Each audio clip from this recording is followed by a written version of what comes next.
da comunicação. Eu, antigamente, eu não era essa pessoa comunicativa. Eu não era sequer uma pessoa agradável.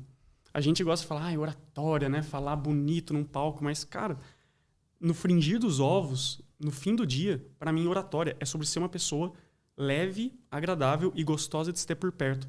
Imagina aí, você masterizar essa habilidade. Simplesmente ser uma pessoa que as pessoas querem ter por perto. E eu não era essa pessoa. Há mais ou menos 12 anos atrás, eu era um nerd antissocial. Eu era o melhor aluno da turma, só que ninguém gostava de mim. Absolutamente ninguém. Eu lembro até que teve uma época que eu tava numa super turma. Literalmente, o nome era esse. Era a turma que reunia as melhores mentes do colégio. Eu tava lá e eu era o melhor da melhor turma. E teve um exercício que o professor de biologia passou, que ele falou assim, né? Escreveu no quadro, gente, eu vou colocar um exercício aqui que ele é extremamente difícil. Ele é nível ensino médio, eu tava no ensino fundamental. Nível ensino médio. Quem responder certo vai ganhar meio ponto na média. E isso, nossa escola particular, todo mundo muito competitivo, todo mundo, né, querendo esse ponto. Simplesmente, o que eu fiz? O cara ia escrevendo, e daí eu ia, enquanto eu escrevia, eu já ia estudando. Então, a galera tava esperando o professor terminar de escrever para poder resolver o exercício. A cada palavra que ele revelava, eu falava, o assunto é esse. Aí eu estudava. Chegou num ponto, só para você ver como era a questão da nerdice. Chegou num ponto que ele colocou o ponto de interrogação, plim, e eu já tinha a resposta. Ele terminou de escrever e eu já sabia a resposta. E eu não levantei. Eu fiquei quieto. Porque eu falei, cara, essa galera já me odeia. Imagina isso, eu levantar e falar que eu tenho a resposta certa. Eu já sabia as respostas. Ai, meu Deus, lá vem esse nerd de novo. E eu, nossa, já não aguentava mais rejeição. Acabou que eu fiquei, né, quieto. Fiquei assim na cadeira. E a galera resolvendo exercício, né? Eu sei que passou um tempo, pareceu uma eternidade. Até que eu falei, dane-se também. Aí levantei, fui lá e dei todo mundo. Giovanni, deixa a gente responder. Deixei. Mas daí só pra te mostrar, né? Eu era esse nerd antissocial. Eu não tinha amigos. Eu não tinha uma personalidade agradável. Eu não era chamado pros rolês. Aniversário e tal. Nunca era chamado.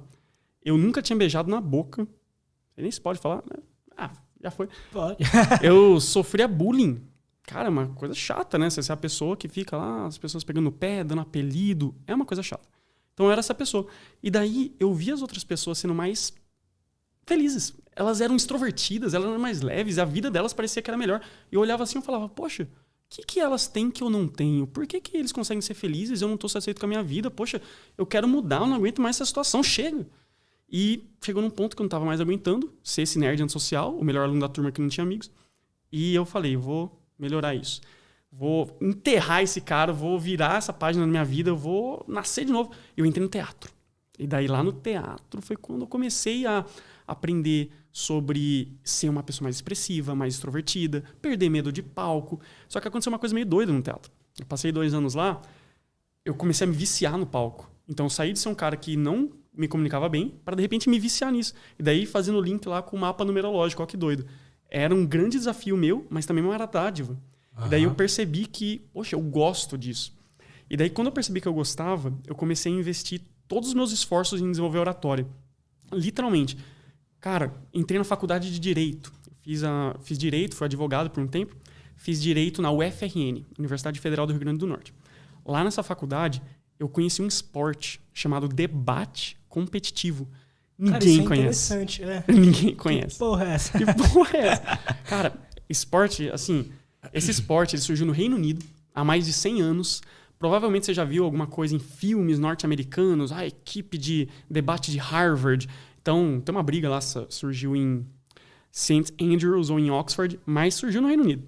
E daí no Brasil existe há uns 12 anos, mais ou menos, debate competitivo.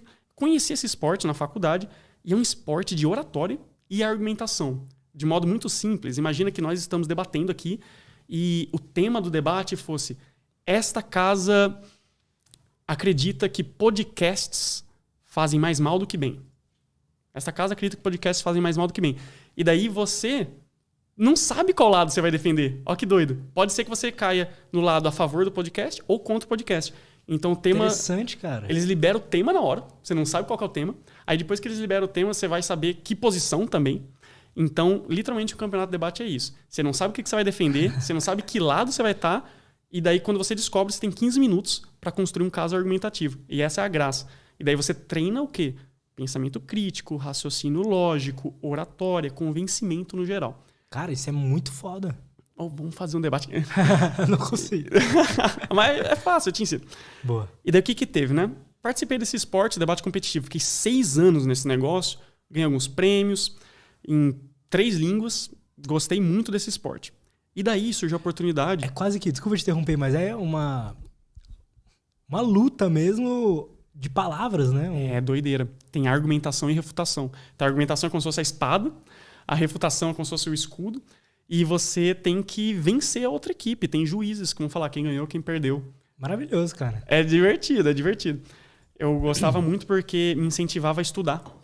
Então, os temas, eles são geralmente de temas contemporâneos. Então, meio ambiente, filosofia, ciência, feminismo, política, economia, direito. E você tem que ficar sabendo de tudo. Porque pode ser qualquer coisa. Os dois lados, né? E você não quer passar vergonha. Então, às vezes, parece assim, esta casa... Sempre a moção começa com essa casa. Esta casa privatizaria os presídios. Aí você nunca estudou sobre isso. Aí você já vai passar vergonha. Então, a gente tinha que estudar privatização no geral. Privatização é bom ou ruim? A gente já tinha vários argumentos prontos. Presídios. Aí envolvia um tema de criminalidade, de segurança pública. Então, você tinha que ter dados. Você tinha que saber aquilo. E daí você combinava na hora. Privatizar, presídio. Combinava tudo que você tinha previamente, porque você não sabia com antecedência. Montava uns argumentos e chegava. 3 pontos pelos quais os presídios deveriam ser privatizados agora. Então, é essa pegada. Sei que eu fiquei 6 anos nesse esporte e tive um êxito nele, foi bem legal. Aí eu pude ir para Portugal. Lá em Portugal, teve um intercâmbio. Aí você decidiu assaltar a Casa da Moeda lá perto? Tava do lado, né? Portugal é colado com a Espanha. Aí, lá em Portugal, eu entrei nos Toastmasters, que é uma organização internacional de treinar discurso. Também é outra coisa que ninguém conhece. Tem no Brasil, inclusive. Como Enfim, que é isso? Toastmasters é o seguinte. Imagina um grupo que toda semana se encontra para treinar palestra e discurso. Então, imagina assim. Chega um cara, ele dá um discurso, aí as outras pessoas vão dar feedback. Foi top isso aqui precisa melhorar, muda isso, tira esse vício de linguagem. Aí imagina agora você fazendo toda semana. Maravilhoso. A ideia é essa. Então, Toastmasters, fiquei treinando lá. E eu falei, cara, isso é legal. Aí eu fiz um curso de oratória como aluno. Pareceu assim, curso de oratória, bacana. Fui ver, me inscrevi. Custou R$200, 2 dias inteiros. Lá em Natal, no Rio Grande do Norte. Fiz, gostei. Aí eu falei, cara, eu acho que eu tenho bagagem o suficiente para fazer meu próprio curso de oratória. Aí eu fiz um curso de oratória como professor, de graça, inclusive. Meu primeiro foi de graça. Fiz, gostei. E daí eu fiz mais de 10 cursos de oratória como aluno, mais de 10 cursos de oratória como professor. E eu acabei acumulando tanto conhecimento de oratória que eu virei bicampeão brasileiro de oratória. Então, qual que é a moral da história, né? Você perguntou. Poxa, por que oratória? Como que surgiu isso? Primeiramente, eu comecei a estudar comunicação para mim. Eu queria melhorar de vida. Eu queria ser mais feliz. E eu percebi, no meio do caminho, que era a minha vocação. Sendo que, em retrospectiva, tudo fica mais fácil. Você olha assim para trás e você fala assim, nossa, era óbvio, né? Olha tudo que você fez de oratória. É óbvio que você ia trabalhar com isso. Mas, cara, ano passado eu era advogado. Eu me formei em Direito, estava advogando. Inclusive, tudo que eu fazia de oratória era para usar na advocacia. Chegou um momento que eu falei, cara, mas eu não tô tão feliz na advocacia. Por outro lado, tudo que envolve oratória eu fico extremamente feliz. E se eu empreender nesse ramo? E eu tomei essa decisão de empreender com oratória em maio de 2021. Maio de 2021, tomei essa decisão que foi a mais difícil da minha vida, provavelmente. Saí da advocacia depois de 6 anos de curso de Direito. Saí da advocacia, empreendi com oratória. E daí, em dezembro de 2021, surgiu o professor da oratória, que daí já é outra história.